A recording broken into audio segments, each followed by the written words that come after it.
thank everybody for coming out and being interested in what I have to say. This is a unique opportunity for me to get to speak to an audience like this. I've been in town installing a mural that I painted over the summer for Prohibition, and I'd like to thank them for the opportunity to do that. So I'm here now, and it worked out great that I could speak here with Creative Mornings. The theme being honesty. To be honest, I was a little nervous about how I was going to tie that in with what I wanted to talk about, and so I decided to Google it, and what it said was that honesty was a facet of facet of moral character that connotes positive and virtuous attributes.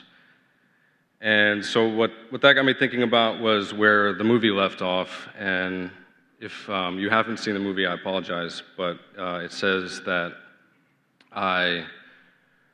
that we, all of us, served over 7 years in prison, and that now I paint birds. And so there's a big gap in there, and really what happened in that time in between, kind of explains how I started painting birds and how I got to be here today. So, kind of being at a low point in terms of virtue and integrity in my life, I started to kind of visualize how I'd find my way back from that.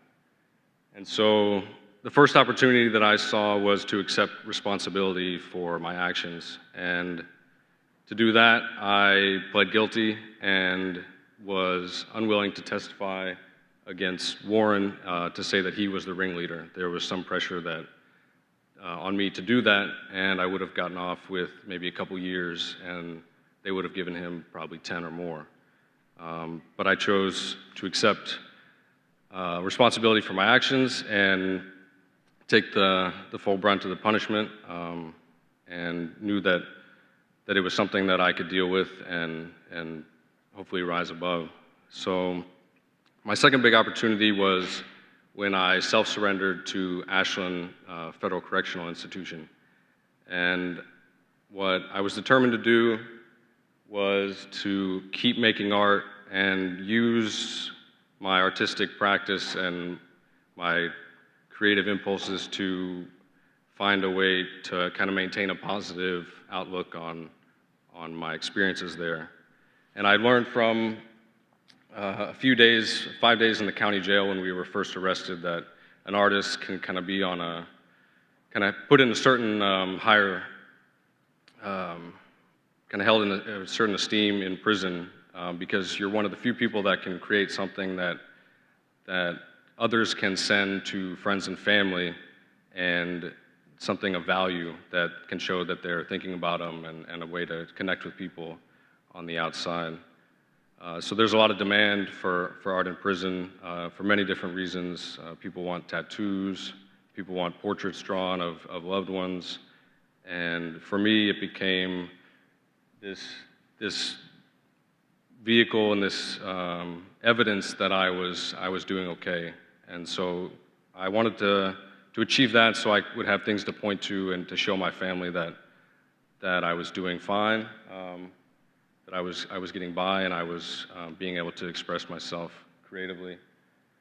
And so very early on, when I got to Ashland, I was able to acquire art materials, and I was given kind of the fast track into the hobbycraft department, thanks to a Mexican guy who went on to be one of my good friends there, who just kind of put me at the top of the list. I'm not really sure why, and got me into the program.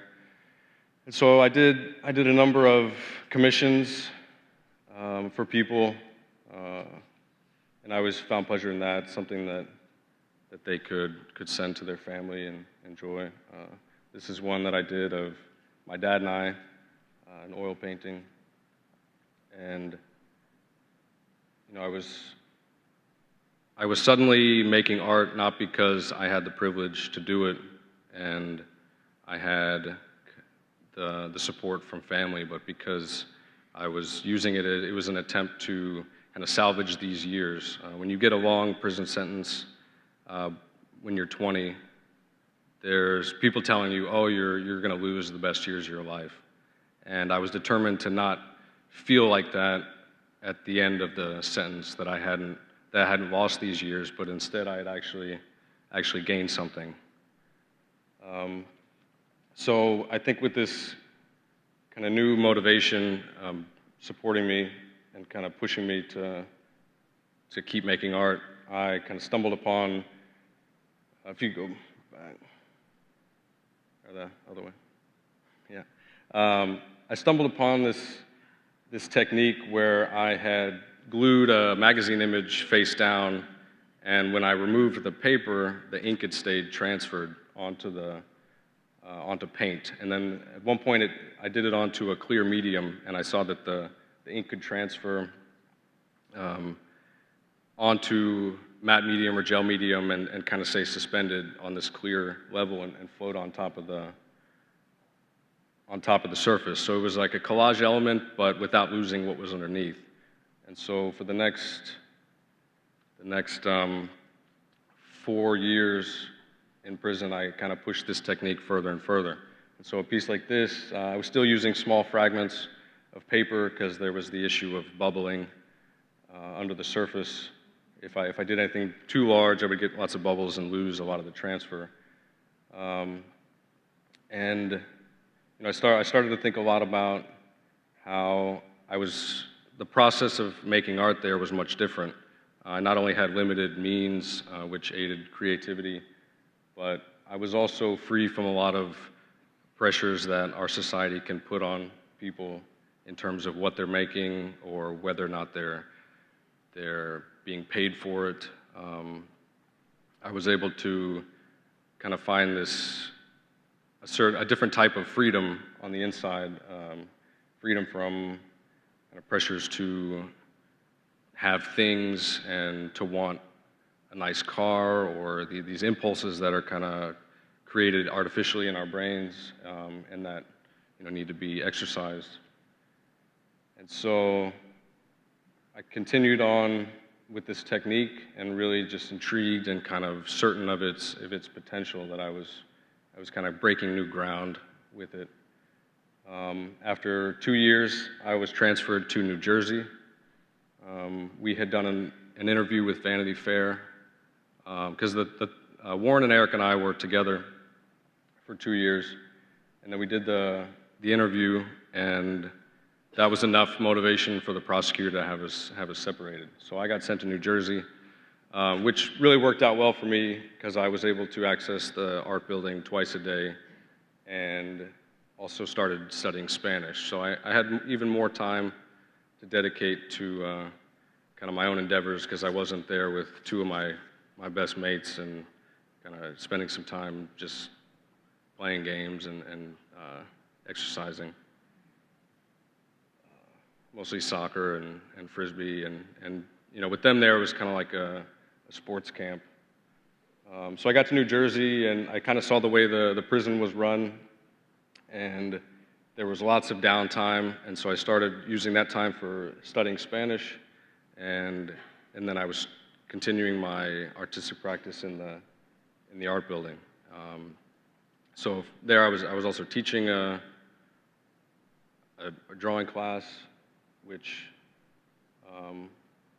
was kind of hit or miss. Sometimes I really enjoyed it, and a lot of times it was very frustrating. But as the process continued, I had a breakthrough in how to do larger images without bubbling. And so what I figured out was that if I taped the image on one side, I could work the gel medium from one side to the other, and with just the right amount of pressure, I could keep it from bubbling. And so I was suddenly able to do large images. This is an entire magazine page, and then hundreds of pieces built up on top. So this is another example of the evolution of that process. By this point, I had kind of established a routine in prison and was pretty content in in how I was using the time and what I was doing with it.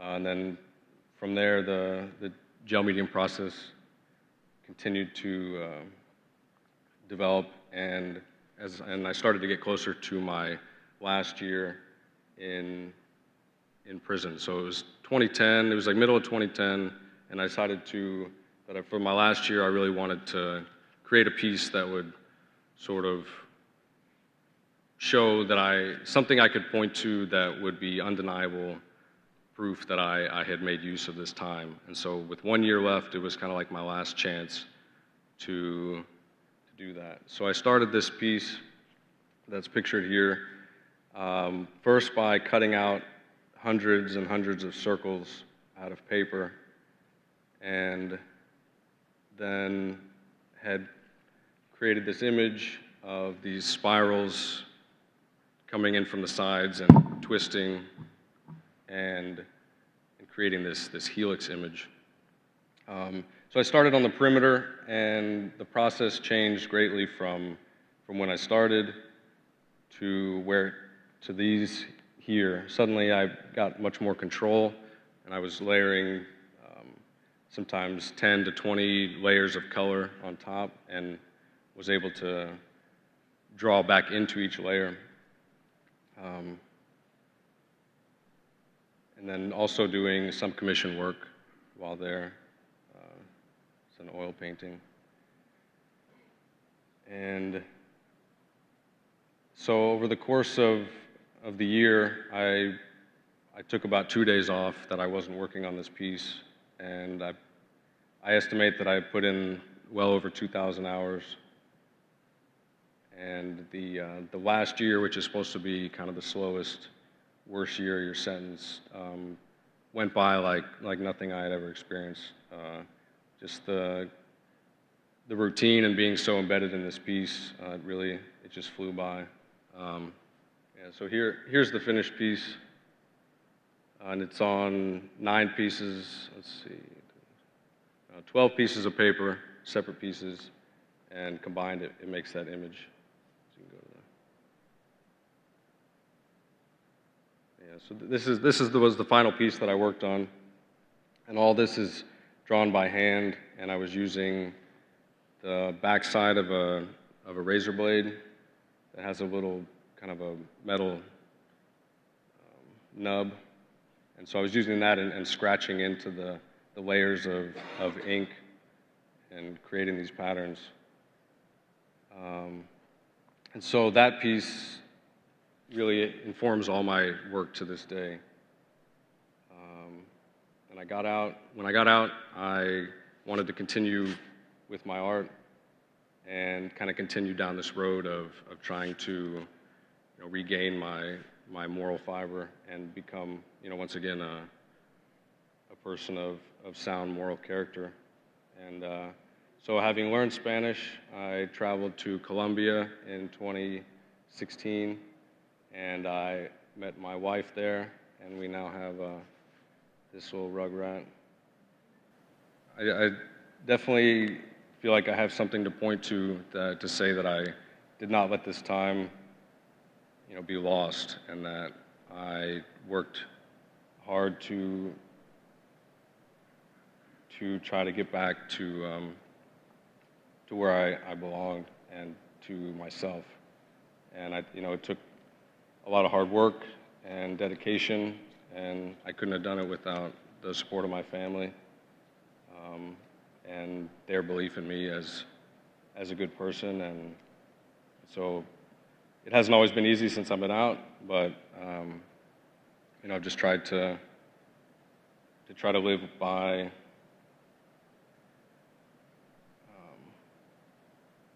live by these things that got me back.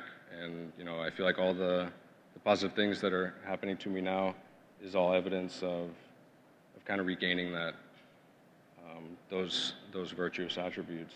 And so to be given an opportunity to do a mural in Lexington, something that I'd wanted to do for a long time, and to speak to you all here, it's an amazing feeling. So she actually helped me on the mural, she pretty much anytime she sees me working, she'll demand a paintbrush and then go right at it. So if we do walk over to the mural, I can show you the parts that she did. So, yeah.